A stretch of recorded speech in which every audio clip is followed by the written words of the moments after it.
Good evening. Welcome to, well, rather, good morning. Welcome to the Underground. This is your host, Joe Black. We're going to talk about the leadership of women and activism in our culture, the African American culture. You know, women have taken the forefront in our movement for political equality, human rights, civil rights. And I just want to know, why is that? And so we have a panel today. Three women, and we'll discuss that: Sequoia Young, Dr. Shanessa Finner, and Sydney Wilson. Sequoia Young is a healthcare administrator. Dr. Shanessa Finner has a EDD in education and leadership. Sydney Wilson is a sophomore at University of North Carolina, Charlotte, majoring in political science. Good morning, Sequoia. Good morning. Good morning, Dr. Finner. Good morning. Good morning, Sydney. Good morning. All right, so the first thing we want to talk about is the role of Black women in political activism throughout our history. It's one of the things that I have noticed, and just because of the current political climate, one of the things that I've noticed is that Black women have always been at the forefront and have always taken a lead. Now, we've had leaders like Dr. King, Ralph Abernathy, John Lewis, and we see all of those people out front. But when you see who's on the buses and who's doing the grassroots movements, it's usually Black women. Joe Biden is the presumptive, or not presumptive, he is the Democratic nominee, but he owes his selection to African American women. His campaign was faltering until South Carolina, when African American women came out in force and basically handed him the nomination. So just on that topic, do you guys have a general view of what you feel about the role of Black women in our culture? I'll start with you, Sydney. I believe Black women play a prominent role in today's culture. For activism, like you said, Black women have always been the forefront. It's actually kind of surprising that when you think about the civil rights movement, the first thing you think about is Martin Luther King and Malcolm X, and then Rosa Parks. And like, you never hear, you later on down the road, you hear Angela Davis and all these other prominent female figures in the Black community that fought for our rights to vote and such. And I remember when I was in elementary school and middle school, I never heard of anybody other than Martin Luther King and Malcolm X. And so I feel like Black women, it's like we're the voice and we're heard, but we're not really seen, if that makes sense. Yes. Dr. Finner. Yes, it's just a pleasure to be on, Jeff. Thank you so much for having me. Black women, Jeff, have always been invisible, okay? We are the gatekeepers of our communities. We raise families. You know, even back in the day, we would go in households and watch and upkeep other households and then go back to our households and regulate ours. And when you think about politics and all, I think about Shirley Chisholm, I think about, of course, Kamala Harris now. I'm so excited about her role, and she's on the ballot right now. But what bothers me more than anything is that everything that I have heard has been negative, and that really, really bothers me more than anything. Now, is it negativism because she's Black? Is it negative because she's a female? It's probably a little bit of both.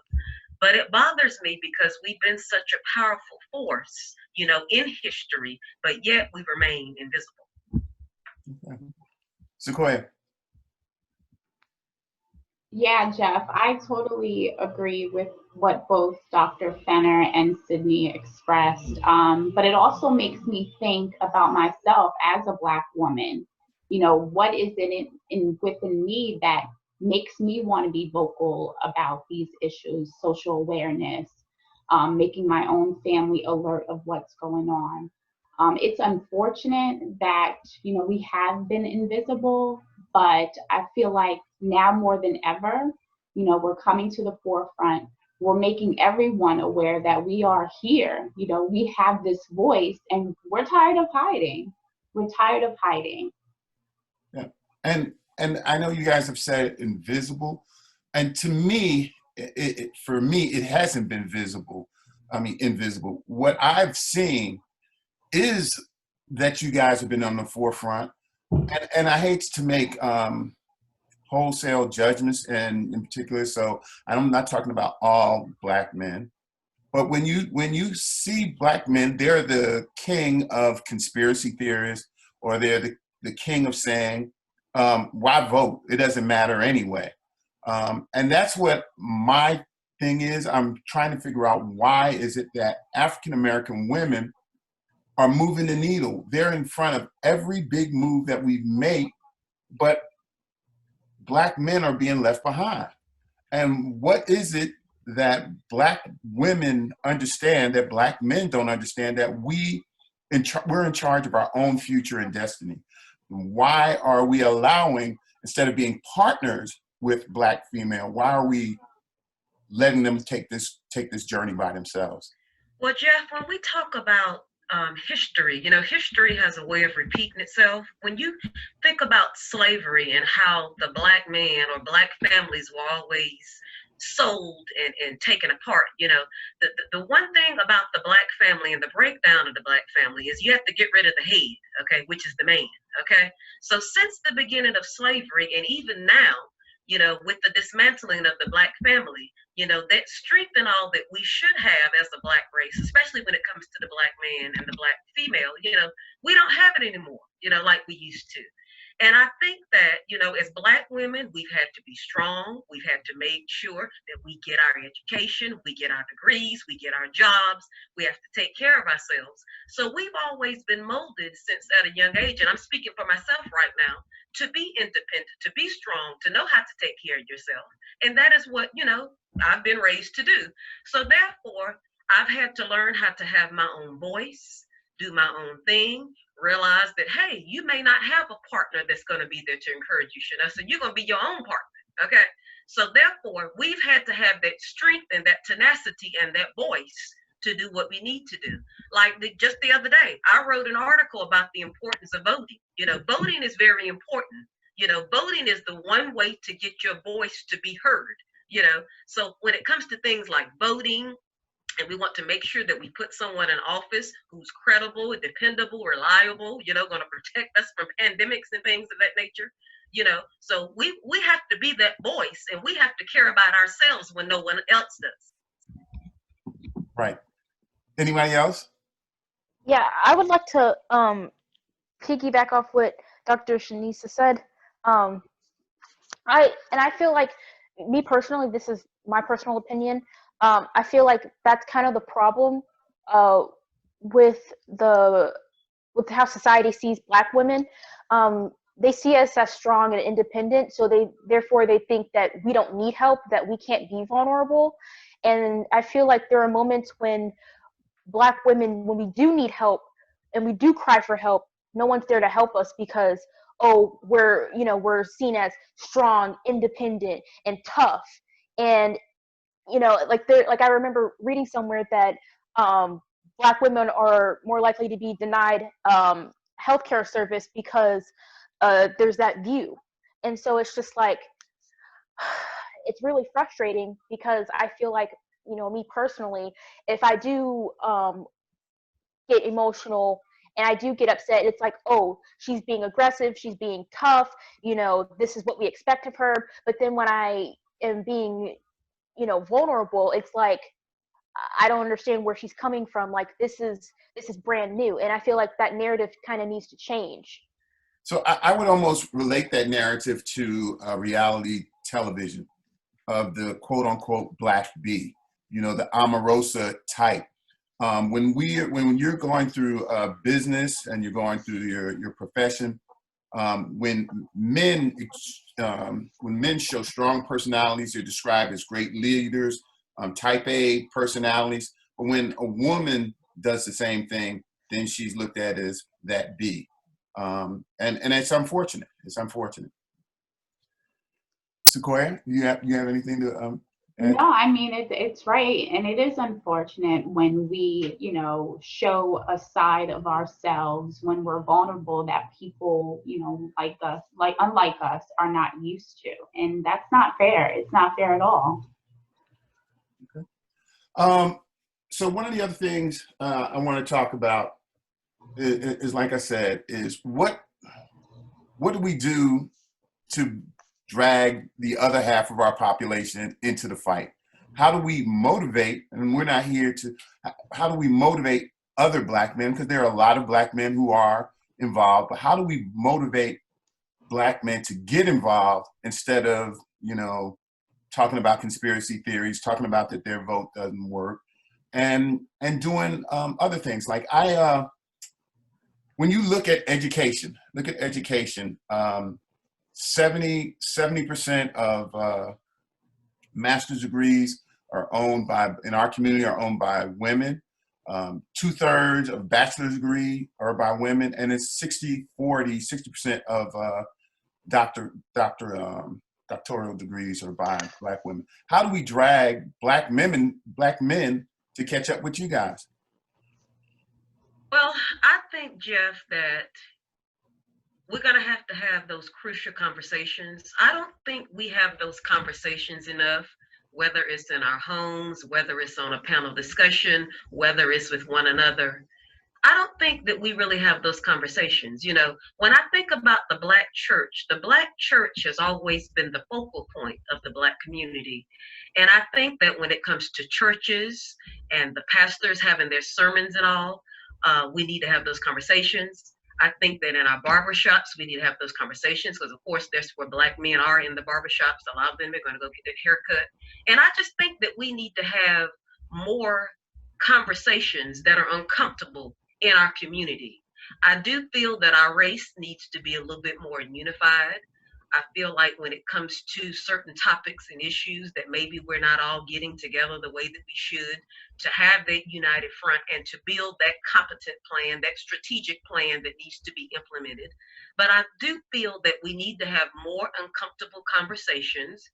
Voices need to be heard. People need to come to the table, and people just need to have a genuine, honest, uncomfortable conversation. Okay. Sydney, in your school, what is the ratio? Is it pretty much even, or is it more Black females at your school? I would say my school is pretty diverse from what I've seen. But in terms of Black organizations that I've seen on campus, they are predominantly led by Black women. Right.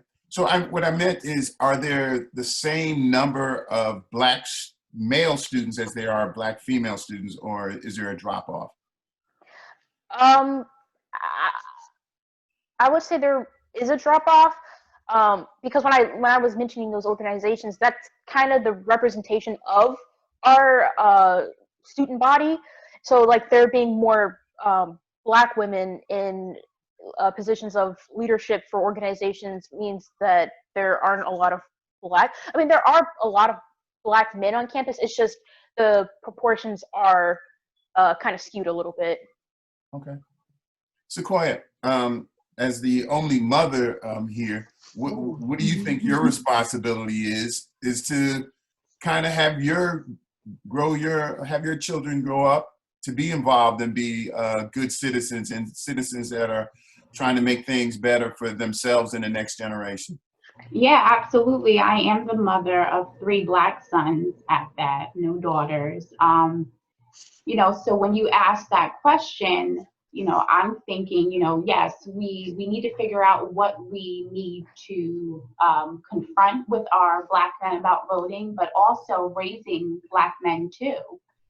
The importance of getting an education. My oldest son, he'll be a junior this year at a private institution where he's, getting his degree, and he knows that it just doesn't stop there. He has to be successful in his life, whether it be advanced degree or being self-made in whatever way possible, but also in raising my younger children, you know, I want them to be revolutionary in some way or another. You know, I have them out there protesting, understanding why we're protesting, you know, just learning about current events, why this is happening, why these shootings occur, what our government is not doing for us in this pandemic. So again, as a mother, it starts from childhood. We have to raise them with those ideas and with those principles so that they can be better, you know, in the future.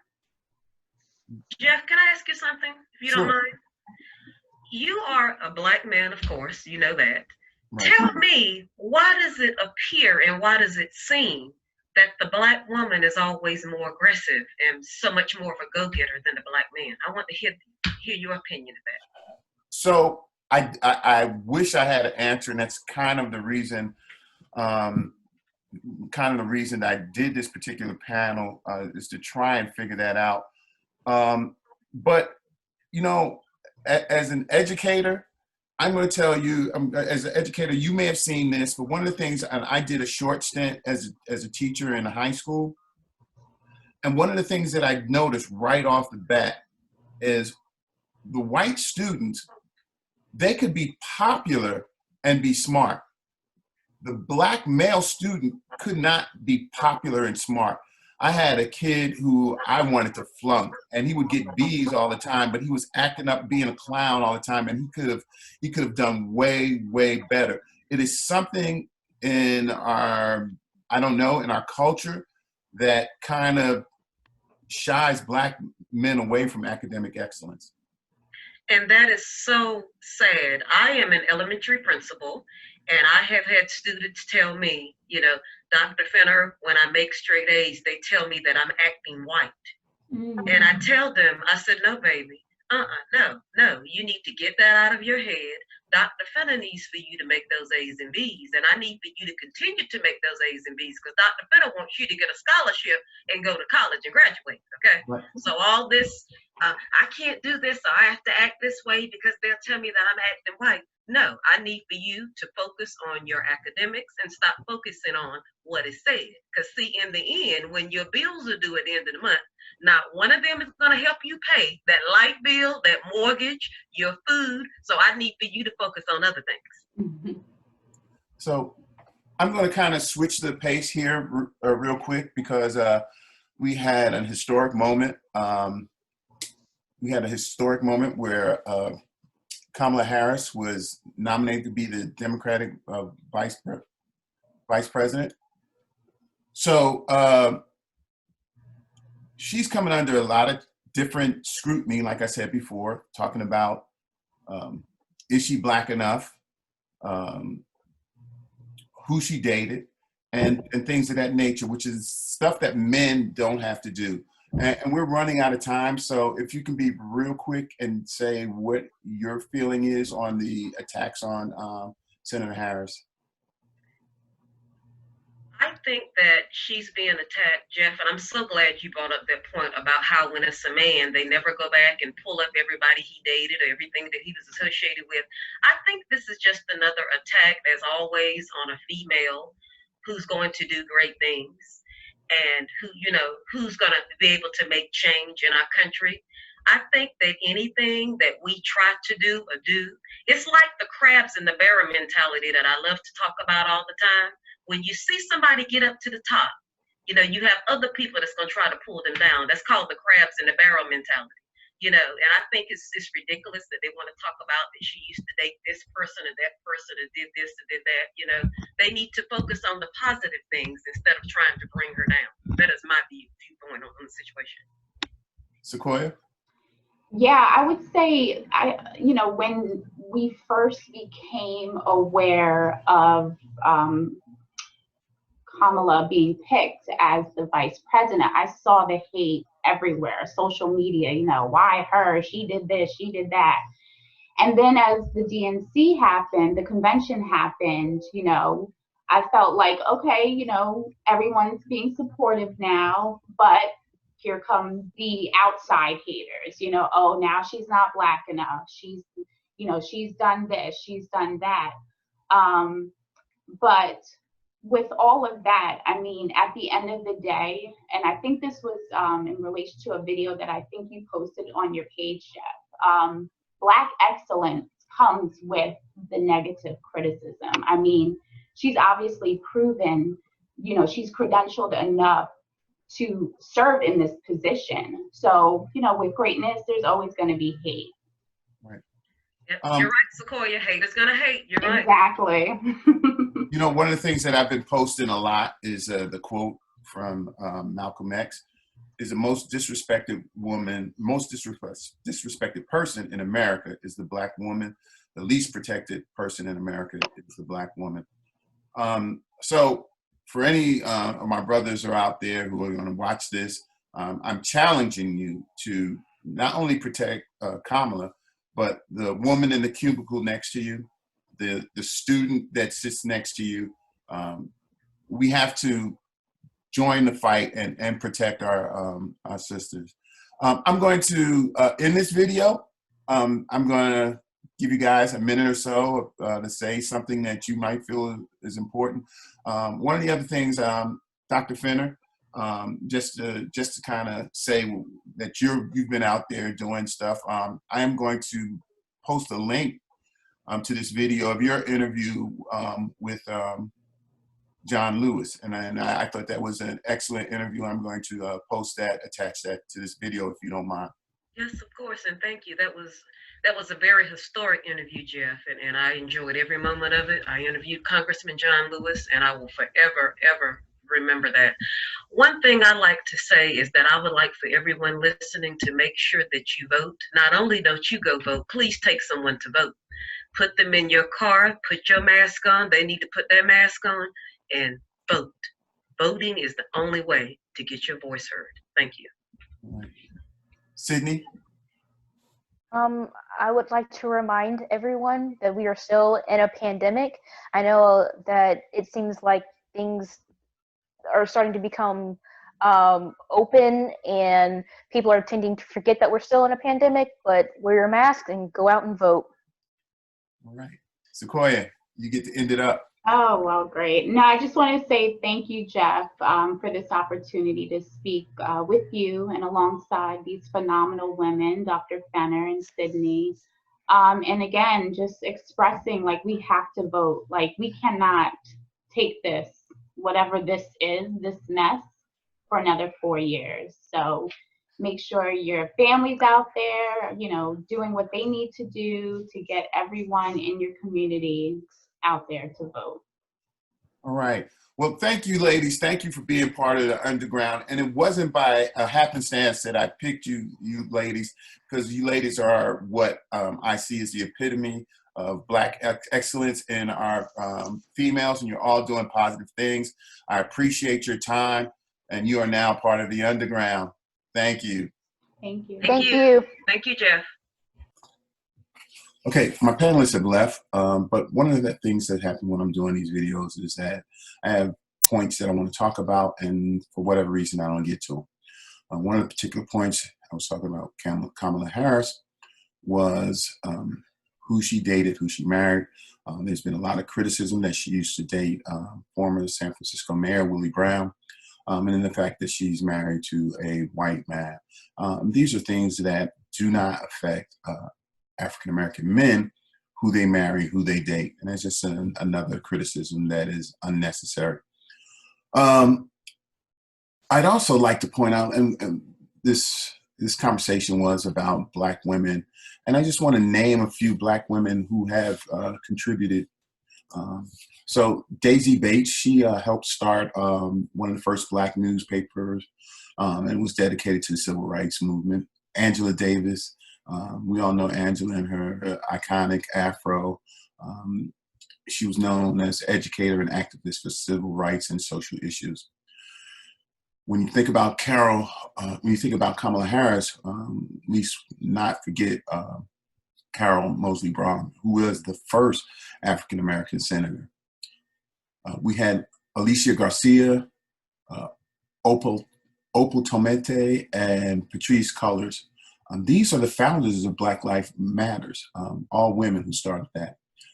there's a number of Black women. Ruby Dee, who was an actress and activist. Maya Angelou, who was an activist. And if you go back in history, you have people like Harriet Tubman, Sojourner Truth, Rosa Parks, Phyllis Wheatley. Phyllis Wheatley was a slave who was brought to this country at 8 years old and became the first African-American woman to be published as a poet. She ended up gaining her freedom, but what a powerful woman. I remember reading about her when I was in high school. Claudette Colvin was the first woman, actually she's a 15-year-old child, who refused to give up her seat in Alabama. Amelia Bolton Robinson, she is the one who helped organize the Selma March. So, like I said, there are people like Ralph Abernathy, Dr. King, and others who are always in the forefront, but women have always been the backbone to our movement and to our struggle for equality. And don't let their sacrifice go for naught. Do whatever you can. This was not, the intent of this video was not to degrade Black men. It was a call for action. I know 70% of Black men are out there doing positive things, but for that 30% whose mind is embedded in conspiracy theories and saying that their vote doesn't matter, your vote does matter. Be active in your community and go out and vote. This is Joe Black, and this is The Underground. Thank you.